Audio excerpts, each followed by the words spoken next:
Are you serious? You actually left me for him.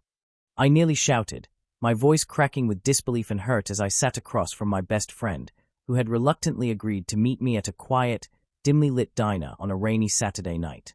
The smell of freshly brewed coffee mixed with the low murmur of other patrons, creating a strangely intimate atmosphere that did nothing to quell the storm raging inside of me. My name is Jacob Rivera, and until that fateful day, I truly believed that love was about trust, understanding, and accepting each other's imperfections. I thought I knew what our relationship was all about, until the truth slowly unraveled, layer by painful layer. It all began when Samantha, the woman I had loved so deeply, shocked me by leaving. Not with dramatic farewells or tearful goodbyes, but with a single, terse text message that shattered my carefully built dreams.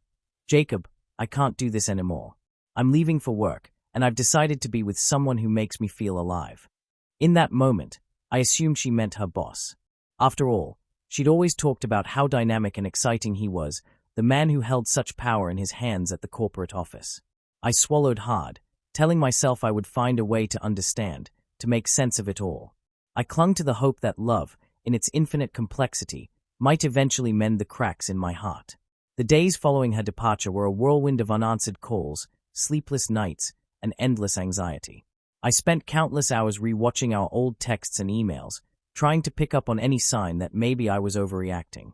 Yet, deep down, I felt that something wasn't right.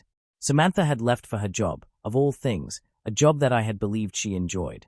I remembered the way her eyes would light up when she talked about her work, and how her laughter used to fill our tiny apartment when she described the thrill of closing a deal. Now, every memory of her voice came tinged with the cold irony of what had really happened.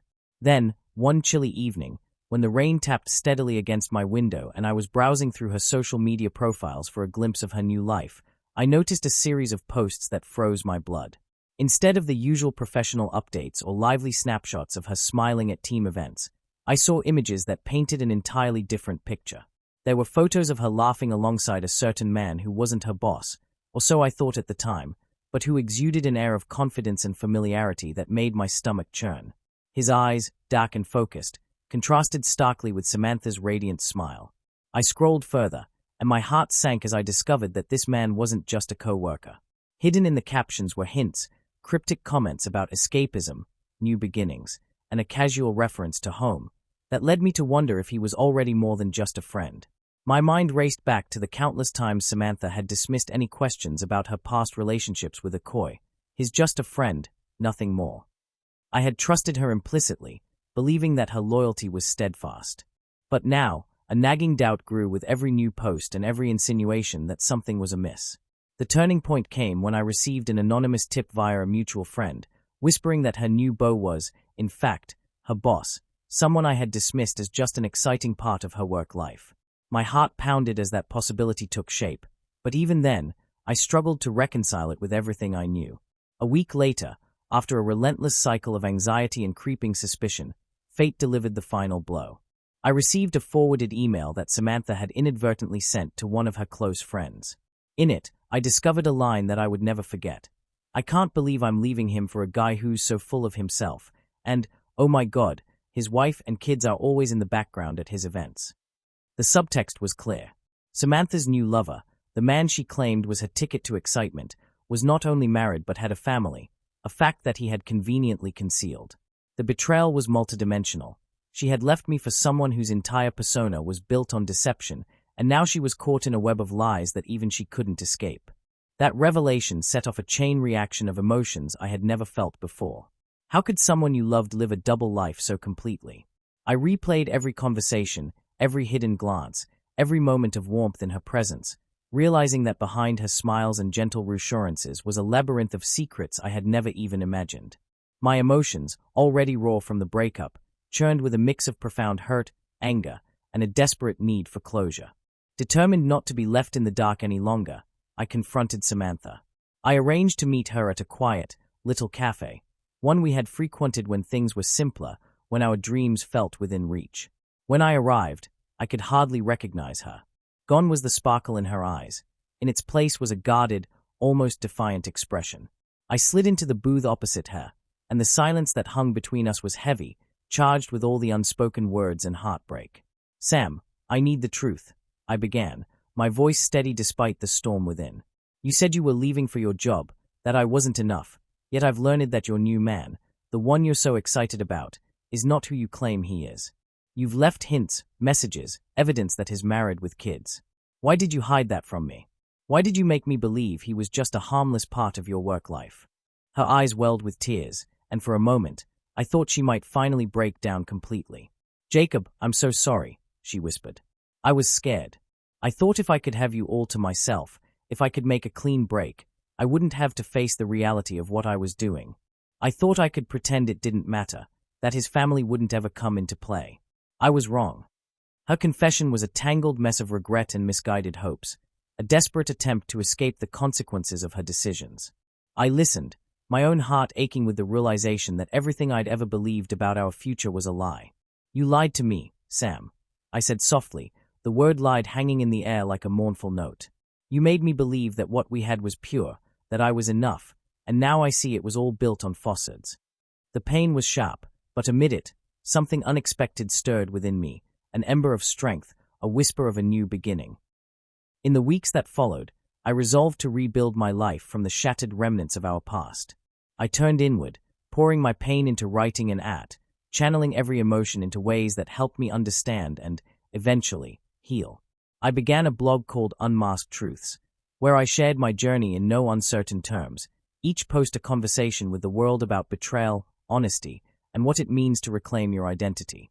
In raw, unfiltered prose, I described not only the devastation of learning that Samantha's new lover was a man living a lie, but also the slow, deliberate process of finding myself again. I found solace in the support of friends who reminded me that being hurt doesn't diminish your worth, it often heightens it. They told me, Jacob, the truth you live now is stronger than the lies of the past. You deserve someone who sees you fully, not half in the shadows of deception. Their words became a chorus that helped me rise above the despair. One crisp evening, while sitting on the balcony of my apartment watching the city lights come alive, I recorded a video diary, a candid, unguarded conversation with myself about every moment that led me to that painful confrontation. I was left betrayed by the very person I trusted. I said, my eyes reflecting the mix of sorrow and determination in my heart. But in that betrayal, I found the strength to stand up for what I believe is right, to seek the truth, no matter how harsh, and to rebuild my life with honesty as my foundation. I shared the video on my blog, and the response was overwhelming. Strangers from across the country wrote to me, sharing their own stories of deceit and healing, reminding me that even in the darkest moments, truth has a way of lighting the path forward. In time, the scandal of Samantha's deception faded into a memory, a painful chapter that I chose not to forget entirely but to learn from.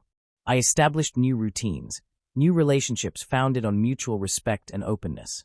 I even ventured into new projects at work, channeling the lessons of betrayal into innovative campaigns that emphasize transparency and integrity. Every board meeting, every lunch break, every quiet moment became infused with the resilience that had been forged in the fires of heartbreak. There were still moments when the bitterness of what had happened would creep in, a strange look in a window, a familiar street corner that evoked lost dreams, but I learned to acknowledge that pain as part of my journey. I realized that every scar, every tear, was a testament to my capacity to love, to feel deeply, and to grow beyond the limits that others tried to impose on me. One day, as I was reviewing the comments on a recent blog post, a message from Samantha herself arrived. It read, Jacob, I've read your words, and I'm sorry for everything. I never meant to hurt you. I've learned the hard way that lies only trap us in a cycle of pain. Her apology, though too little and too late, was a final note in a chapter that had closed long ago. I didn't respond immediately. I needed time to reflect and to ensure that my healing was more important than reliving the past. Eventually, I crafted a brief reply that acknowledged her apology while affirming the need for me to move forward with my life unburdened by old wounds. Now, as I sit in the quiet glow of a late evening with a cup of chamomile tea warming my hands, I reflect on all that I have learned.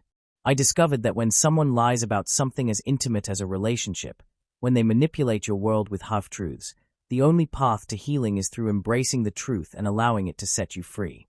I learned that every digital trace, every hidden message, and every piece of evidence that someone tries to erase eventually returns to shine as a beacon of truth. More importantly, I learned that my worth is not defined by the lies others tell or the betrayals they inflict, but by the strength I summon to rebuild, to share my story, and to move on with unyielding authenticity. If you find yourself in a similar situation, if someone leaves you, cloaked in deception, only for you to uncover a web of lies that shatters your understanding of love, remember this: your truth is indomitable. Each broken piece is a stepping stone to a future where you are valued for who you truly are. Document your journey, share your pain, and let every scar remind you that you have the strength to rise above. Because in the end, it is not the betrayal that defines you, but the courage with which you reclaim your life and rewrite your story. This is my story, a journey from profound heartbreak to renewed self-discovery, from the shock of finding out that Samantha left me for someone she lied about, to the quiet strength of rebuilding my world on the foundation of truth. I learned that even when the ones we love hide their secrets, the truth, once revealed, carries the power to liberate us. And as I continue to walk this path, with every step echoing the lessons learned and every heartbeat a tribute to resilience, I stand as a testament to the fact that our deepest wounds can be transformed into the very source of our strength. So here's to every heart that has been betrayed, every soul that has been shattered by lies, and every person who has dared to face the truth and build a future defined not by the betrayals of the past, but by the bright promise of tomorrow. Embrace your truth, document your journey, and know that every painful secret uncovered is a victory, a step toward reclaiming the life that is unmistakably, irrevocably yours.